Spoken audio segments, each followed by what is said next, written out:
Hi everyone, it's Lando here for Lando Nation once again. The time now is 1:52 PM on this Tuesday, the 8th of February 2011. Now, been a few interesting news articles that have come across my desk during the course of last night and this morning, and the first one I wanted to talk to you about is it's in relation to some recent comments made by UK Prime Minister David Cameron. Now, to summarise his speech from a few days ago, he basically said that multiculturalism was all that was wrong about society and has led to the rise in extremist and terrorist activity over the last few years. Well, of course, since the world changed in 2001 with the September 11 attacks and the ongoing wars as a result.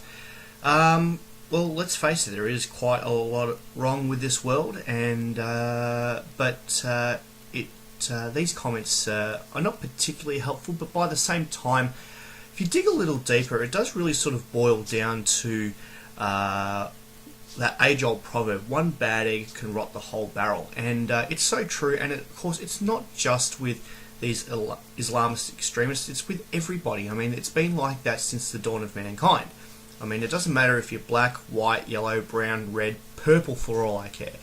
You know, there's always going to be that minority of people that just want to fuck it up for the rest of us. So, you know, you can say what you want, and, you know, of course the media is going to, you know, put the blame on Muslims and, you know, all this bullshit. But the reality is that, you know, there is still a vast majority of people out there, myself included, that really love to appreciate and take on board other forms of culture and really appreciate people for who they are, and it doesn't matter from which part of the world they're really from. So, you know, again, it's you should take these comments really with a grain of salt, and you know, like I said, if you dig a little deeper, you can really, you know, sort of start thinking about it clearly and really sort of gain a perspective of life. And you know, I'd like to hear your thoughts and opinions. Is multiculturalism dead? Is it responsible for the downfall of society? Yeah, feel free to leave a comment or a video response. Now, getting back to the news, some interesting statistics coming out from the Reserve Bank.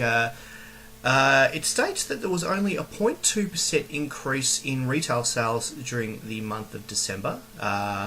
This wasn't for the reasons, though, that these big retailers have been whining about for the last few months. Now, for those who haven't been catching up with the news, big retailers have formed some sort of alliance. This includes Harvey Norman, Myer, David Jones.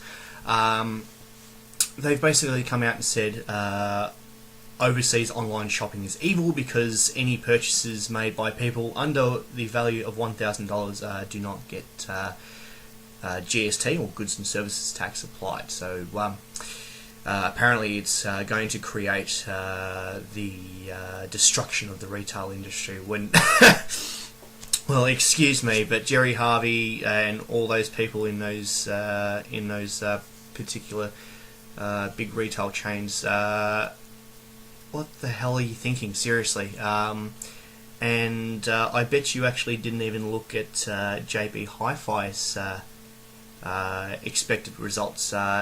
They are believed to actually be recording, or probably will record, anywhere between a 14 and a 17% increase in sales in this financial year alone. And it boils down to the reasons that clearly these retail giants have forgotten, these values that they've forgotten. I shop at JB Hi-Fi quite often, and many of my friends do, and for the simple fact that it is such a great store, it gives you great value for money, excellent customer service, and you're always able to find a good deal or negotiate for a good deal, particularly when you're buying major things like home theatre setups, computers, and the like. And you know, the just like I said, value for money is just fantastic, and you know, it's rare to find out these days. And of course, you can get that even better value online. But you know, there will always be room for both mediums. There'll be room for retail. There'll be a room for online. But the fact that these big retailers are crying foul because no one's shopping at their stores anymore is just laughable, because let's face it, they have gotten everything wrong that JB Hi-Fi has gotten right, and the proof is in the pudding with these record profits that are due to be announced very soon. And props to JB Hi-Fi, and yes, you probably have some of these anti-globalization guys coming out, oh my god, blah blah blah, but seriously, it's really more so a reflection on their success because they know how to do their job right. So JB Hi-Fi, well done. And to all you retailers, go back to the mirror and take a good hard look at yourselves, seriously. And finally, quickly, Air New Zealand has announced that they are going to be installing technology to make it possible to take text messages and make calls on mobile phones, which if I don't think I've actually heard anything more ridiculous in my life. The last thing I want to be putting up with on a flight, doesn't matter if you're short haul interstate or a long haul overseas, the last thing I will want to put up with is the constant buzzing of mobile phones on an aircraft. I mean, it's hard enough for anyone really to travel as it is. I mean, obviously, the old crying baby story, sitting next to fat people, it really has turned into this cattle class environment, let's face it. I mean, I remember 10, 15 years ago when, flying used to be a privilege and not a right, because obviously, it's quite expensive to fly. Nowadays, of course, you've got these budget airlines like Jetstar and Tiger Airways, and it's funny how, a lot of people try to think that, because they're paying less in terms of their flights, they should be getting first class service, but you get what you pay for. It's as simple as that.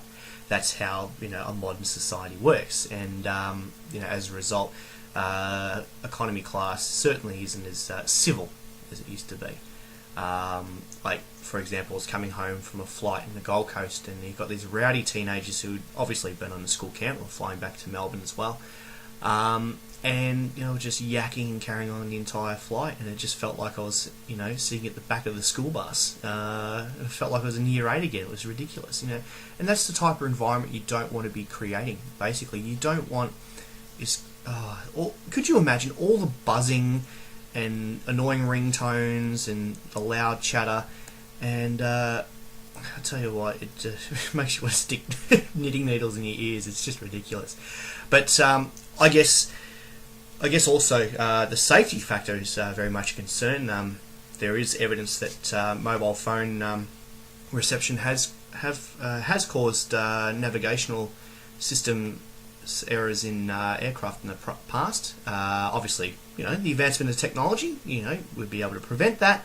But seriously, it's more about common courtesy, and I think that if you are on a flight, please make sure your phone is switched off. And if this technology does become available, make sure your phone is switched off. Seriously, I don't want to hear your fucking phone calls. It's just ridiculous. Although, a word of advice for those who regularly travel, there are 3 words that will save you in any circumstance: noise cancelling headphones. And that, ladies and gentlemen, is all that has been happening in my part of the world. So thanks very much for stopping by, and please remember to subscribe to my YouTube channel if you have not already done so. And I'll have another blog post for you up on my personal blog later on tonight. That is, of course, lando-nation.blogspot.com. Thanks again for watching, guys. This is Lando for Lando Nation. Ciao for now.